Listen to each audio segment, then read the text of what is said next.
The Agenda is powered by DART, Delaware's transit service, moving forward.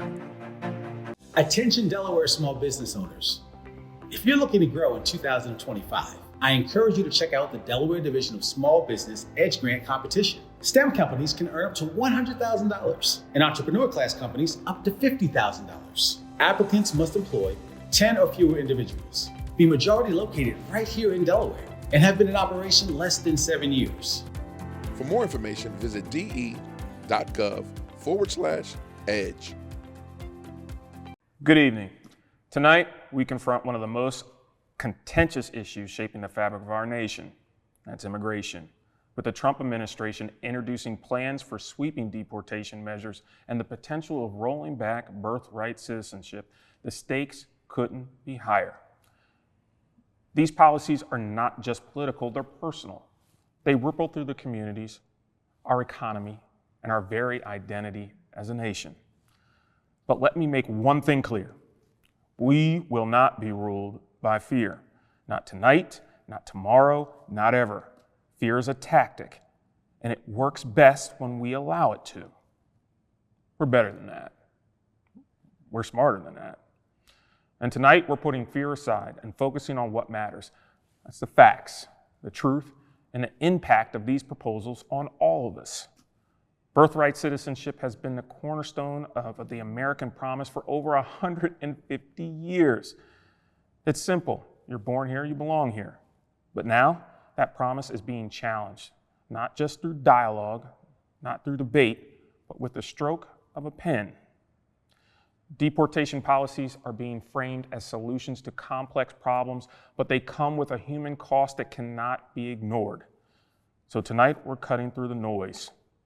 We're going to explore what these proposals mean, not just for the undocumented immigrants of children born to non-citizen parents, but for the very idea of America. Because this just isn't a legal or political debate about nonprofit programs or citizenships. It's a test of who we are as a nation and who we want to be moving forward. We're not here to scare you. We're here to inform you and to challenge you and remind you that democracy only works when its citizens are engaged. That's you. This is The Agenda. Let's go to work.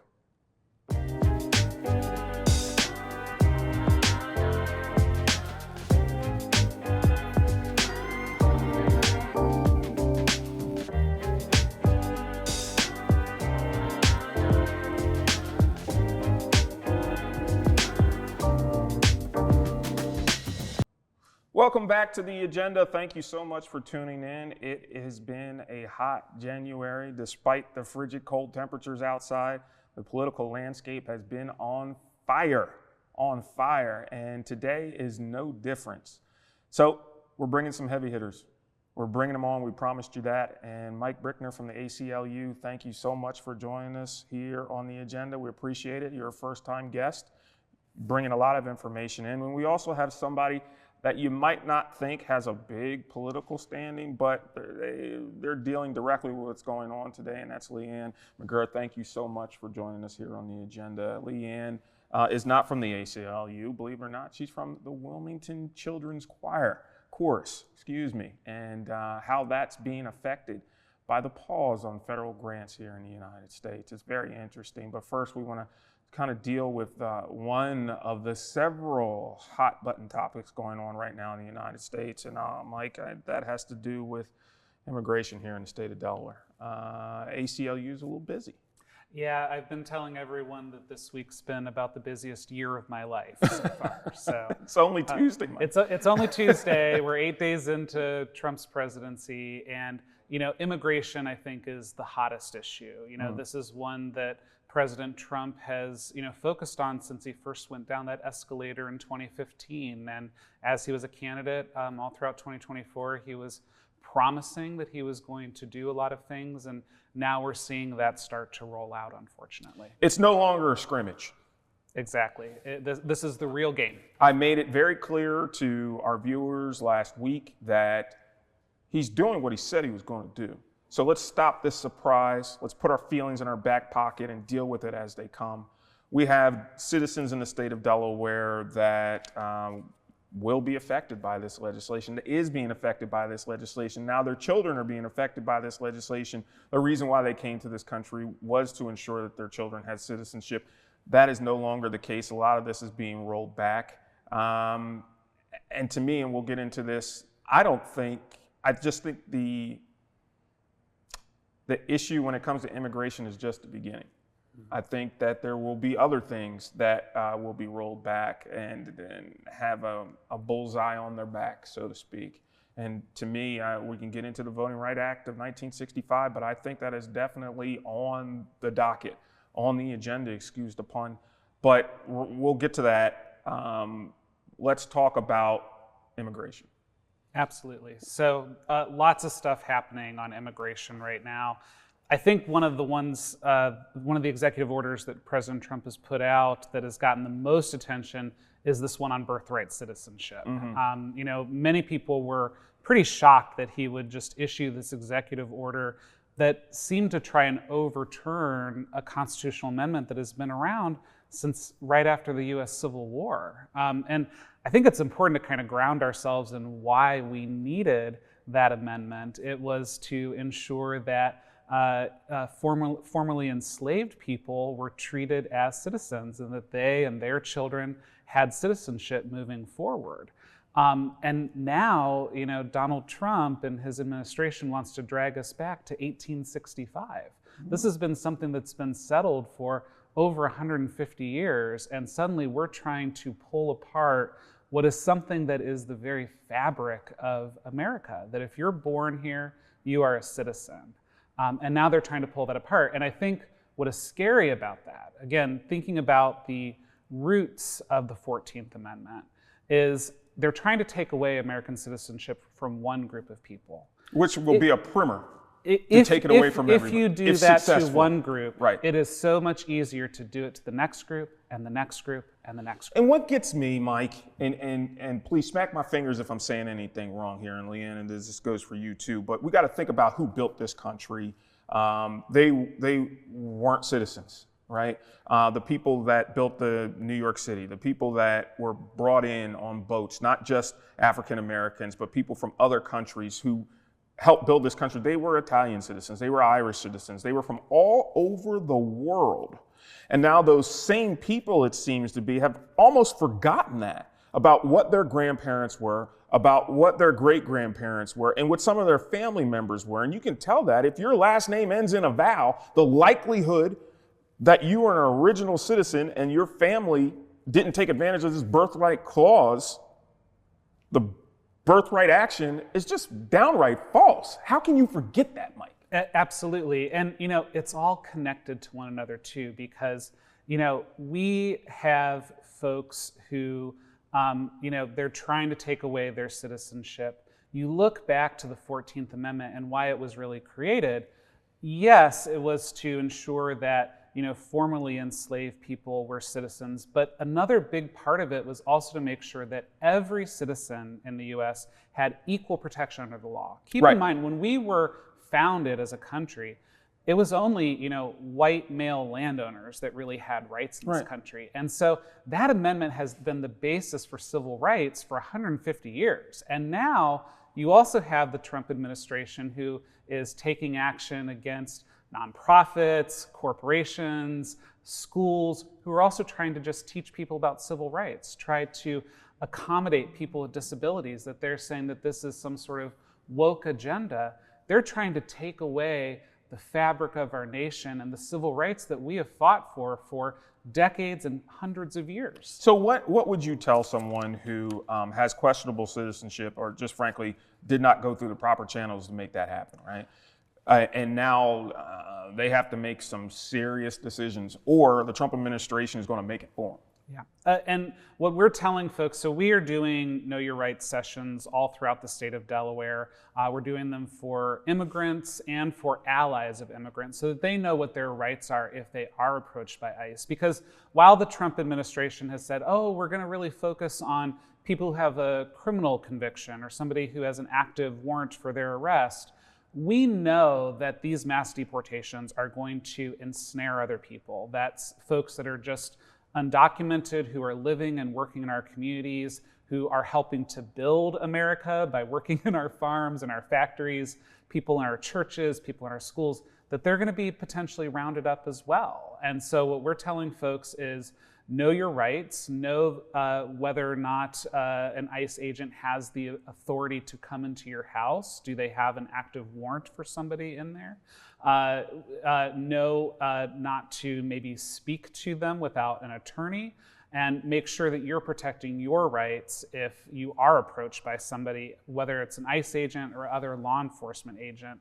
Because right now, people are extremely scared. They don't know if today is going to be the last day in this country. And so they have to be armed with their rights so that they're able to protect themselves while they're out living in our communities. What would you say to employers, right, that may have undocumented workers working for them, or they may have a birthright citizen working for them, and they're like, what am I going to do? You know, I've been, this employee has been an employee with us for 10 or 15 years. Do I just let them go? I mean, these are the thoughts that people are having right now. Yeah, because, you know, this is what the administration is trying to do. They're trying to instill fear in everyone. Yes, they're trying to make immigrants afraid. They're trying to make business owners afraid. They're trying to make service providers afraid. They're trying to make churches afraid. What I would say to those folks is you also need to know your rights. So again, there are ways that you can protect your employees, that if you, again, have contact with ICE, you may be able to ensure that they don't enter into your facilities. You may be able to educate your employees so that they know what their rights are if they come into contact with How can someone from ACLU ICE. help with that? So again, we're doing Know Your Rights sessions, again, not just for immigrants, but also for the business owners, the service providers, the churches out in the community, so that they know what their rights and what their responsibilities are when the ICE agent knocks on their door. But the other thing that we can do as the ACLU, really two things. One, we may be able to help and litigate, right? If, you know, it's not just citizens of this country that have constitutional rights. If you look at the US Constitution, the founders were very clear about what rights are for a citizen, like voting, and what rights are for everyone, right? So whether you are documented or undocumented, you have the right to not be racially profiled, to not have a wrongful search and seizure of your house, or to be punished in an inhumane way, right? So there are protections that people have.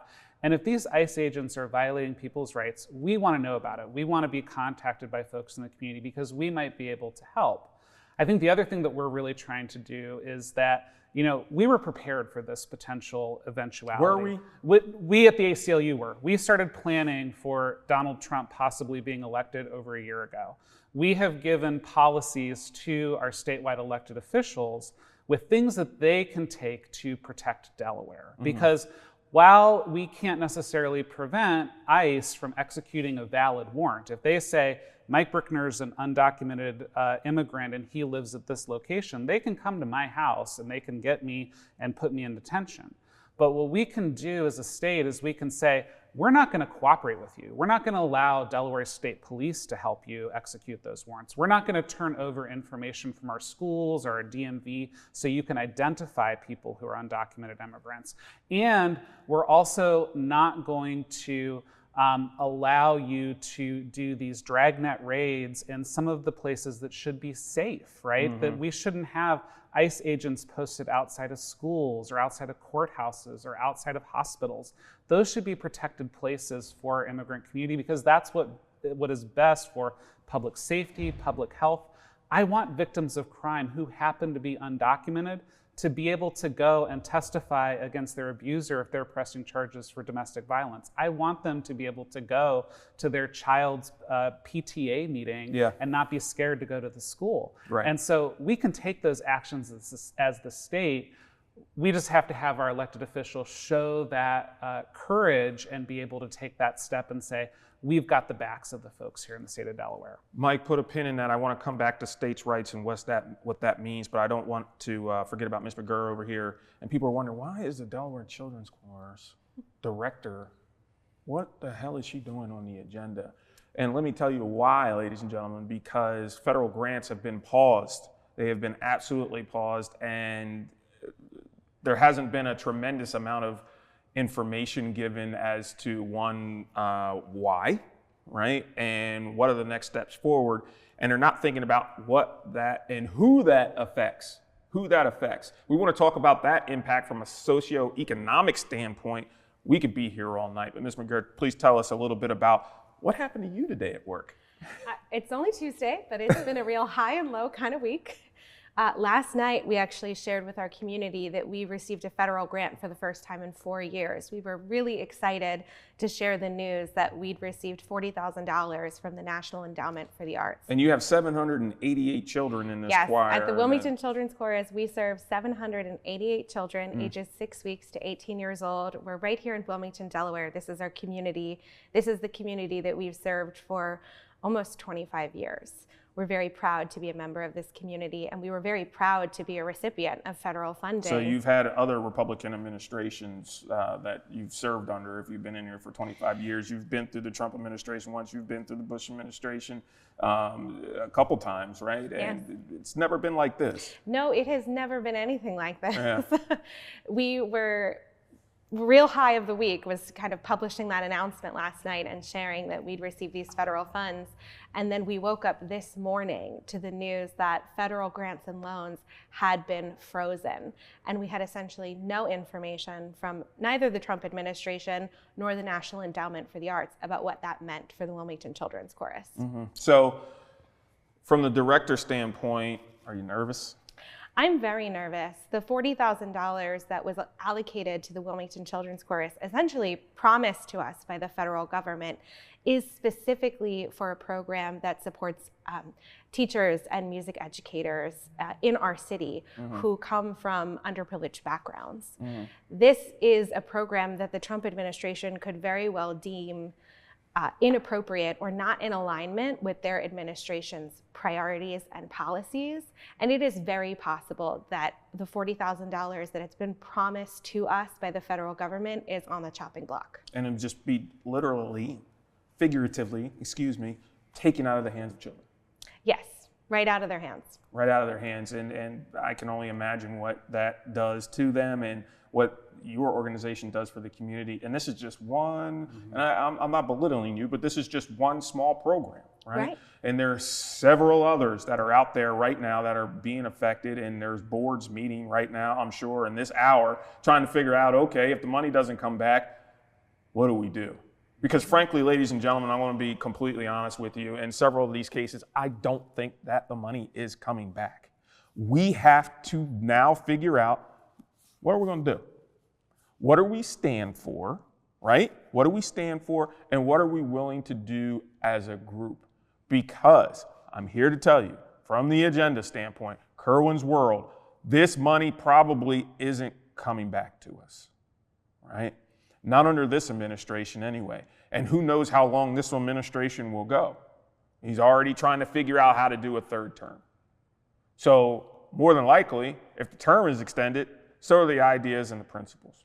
We're seeing things that, people say, oh, I remember back in, was it 2015 when this first started happening, and that first few weeks it was crazy and everyone's phones were buzzing from news. But you know what? It's just not the same thing. It's different.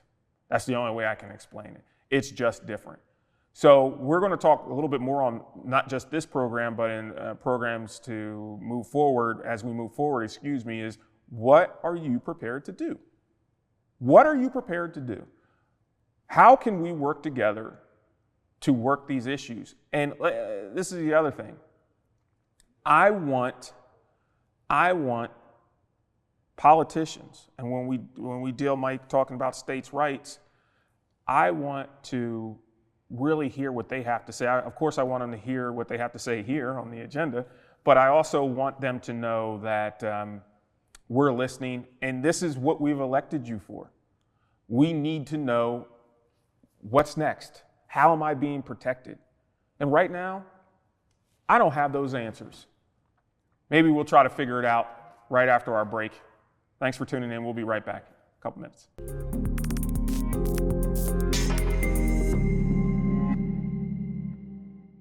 Attention Delaware small business owners. If you're looking to grow in 2025, I encourage you to check out the Delaware Division of Small Business Edge Grant Competition. STEM companies can earn up to $100,000 and entrepreneur class companies up to $50,000. Applicants must employ 10 or fewer individuals, be majority located right here in Delaware, and have been in operation less than 7 years. For more information, visit de.gov/edge. Looking for a reliable and efficient way to travel around Delaware?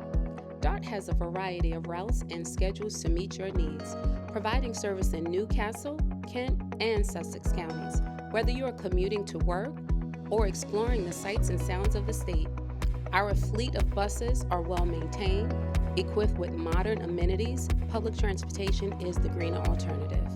Plan your trip today. Download our transit apps or visit dartfirststate.com.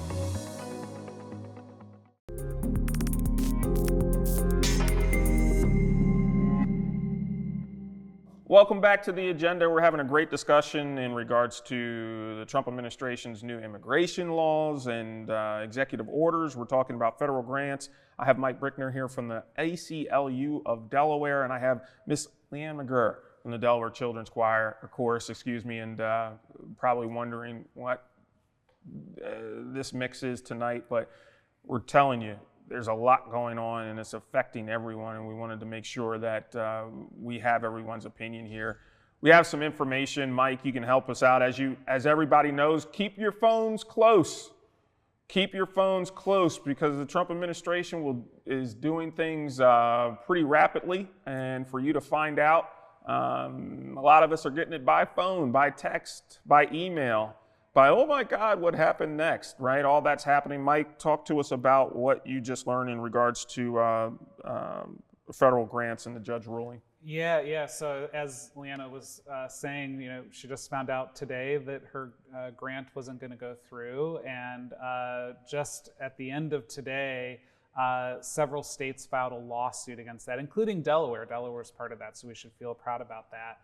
A judge, just as we were sitting here taping, filed a decision in that saying that freeze of those grant dollars is temporarily halted. So people should be able to start getting those dollars potentially, but the story's not over, right? It's just a temporary halt. Right. And the court things will continue to move along. And so the judge might change his mind. A new court might look at it if there's an appeal. And so there will we have be a long ways to go. Right. A long ways to go. If I could just jump in, Yeah. An important thing to know and understand about so many federal grants is they come in the form of reimbursement.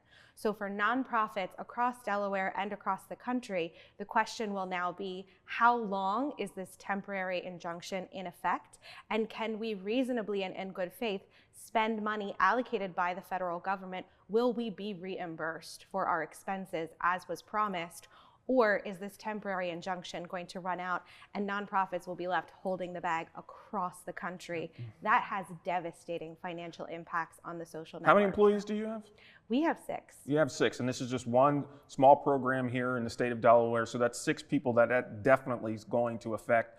And think about other large programs and what's that's going to affect. If you're talking about, oh, well, we're having problems in our economy, even though they say the economy's strong, I have questions about that. Imagine the amount of people that are now going to be out of work. I would say this. Some may say, well, it doesn't sound like the Trump administration has much of a plan. I think they do have a plan. I think this is exactly what the plan was, to grind our government to a halt. You heard me. This was the plan, to grind our government to an absolute halt. And they're working real hard at it. Mike, talk me out of it. No, I agree with you. I mean, think about the whiplash that somebody like Leanna had today, right? Where it was, oh my gosh, I lost this major grant that could, horribly affect my organization. Suddenly you may have it back, right? But now you still have to go through, is it actually going to come to you? Are you going to be able to get awarded the dollars? What's going to happen with the court? And that's just one issue, right? We had 40 executive orders on the very first day that he was inaugurated. We've had multiple executive orders or leaks of memos or other stuff every single day.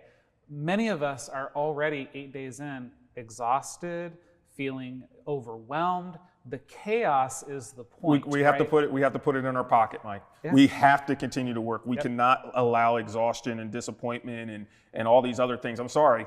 And I said it before during election night, Democrats, we're going to have to toughen up for those that, even if, forget political party, even if you're not affiliated or whatever, you're going to have to toughen up, because this isn't for the weak. This is going to be all day. This is going to be all night. We're going to have to figure things out just to make it work. Business owners, you're going to have to figure some stuff out. We don't have time to complain. We only have time to act. And many of these issues really should not be partisan issues. If you think about the impact of like this order on nonprofits. So, Leanna talked about, oh, well, this is going to impact if I have to do a reimbursement and I've already gotten this award. Am I going to keep trying to spend that money? Because who knows if I'm going to get that. But keep in mind, this court challenge could take years to resolve. So what happens in 6 months when the federal government puts out another request for grants? Are nonprofits actually going to apply for those? Are they going to say, this is too risky? They'll be gun shy. This is too risky of a thing. So think about the impact of that, because if you're a nonprofit that's providing housing or food assistance or literacy, other things that are critical to our community. Lunches.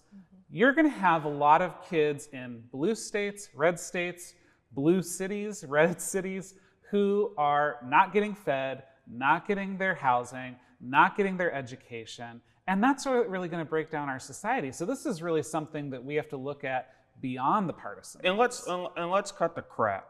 People think that this is the way Trump administration is targeting Black and brown communities, and to ensure that these dollars are not just going to waste and all this other stuff. Let me tell you something. We're only 13% of the population. If you think that the Appalachia's not being affected by this, if you think that the poorer communities in the South, and these are predominantly white communities, are not being affected by this and being affected by this legislation, that Black and brown folks are the only ones that take advantage of grants, I got news for you. I mean, think about our own state. Sussex County is one of the fastest growing counties on the Eastern Seaboard. And that is primarily because of immigrants coming in, working in the chicken factories and the farms. It's led to this boom for Sussex County. They have great land development. They're building up their economy. They're flourishing down in Sussex County. And a lot of that's on the backs of immigrants. So suddenly, if we have raids and we're scaring those folks away and not able to have business, that's going to affect the whole community. Democrats, Republicans, independents, doesn't matter what your party is. When your salad costs $40 because there's going to be now real workers out in that field, not saying that the undocumented workers are not real workers, but when your salad costs $40 because of the cost of vegetables, then you'll know. When everything gets jacked up, because then you'll know. But I don't want to hear the complaints. I don't want to hear the complaints, because if you voted for this, this is what you're getting.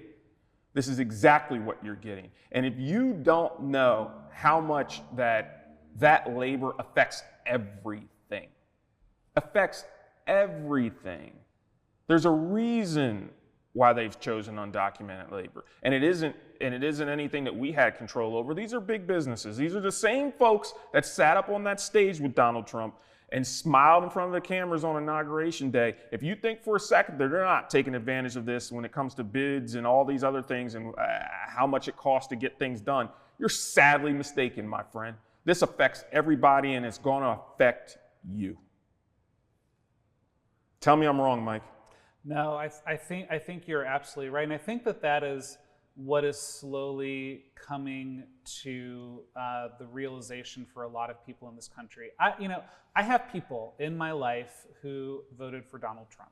I know folks, and they voted for him for a variety of reasons. Some people that I know voted for him did it just solely based off of economic reasons. Some people just didn't like Joe Biden and Kamala Harris, right? Some people really believed in his policies and thought they were really great policies too.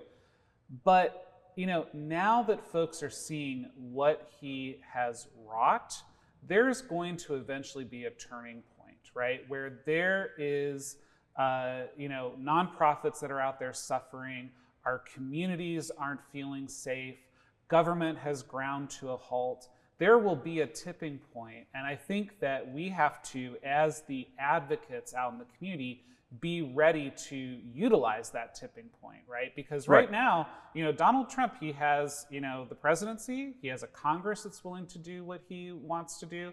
He has a U.S. Supreme Court that has, shown that they're willing to take away rights from people. There's over the last 4 few Supreme years. Court justices right now that completely agree with this, and there's just waiting, for the whistle to blow, for the legislation, for the law to move forward, for them to vote on for this. So it's going to be a very, very interesting. But we are still a democracy, and we, the people, still have power in this country. And so we have to be ready to activate folks, get them engaged. I will say, the one thing that has been energizing me the last few weeks, throughout the state of Delaware, we've done Firewall for Freedom activist trainings, where we're training people, here's how you can take action and stand up against some of this stuff. We've trained over 200 people in the last couple weeks, and they're all hungry to take action. And that's where we've got to really start to make change. So I asked a simple question on that, Mike, and I asked the viewers at home, what are you prepared to do? What are you prepared to do? And if you haven't given thought to that question, you're behind. Because I can guarantee you, $1 to a dime over the next year, you're going to be forced to make decisions that you never thought that you were going to have to make.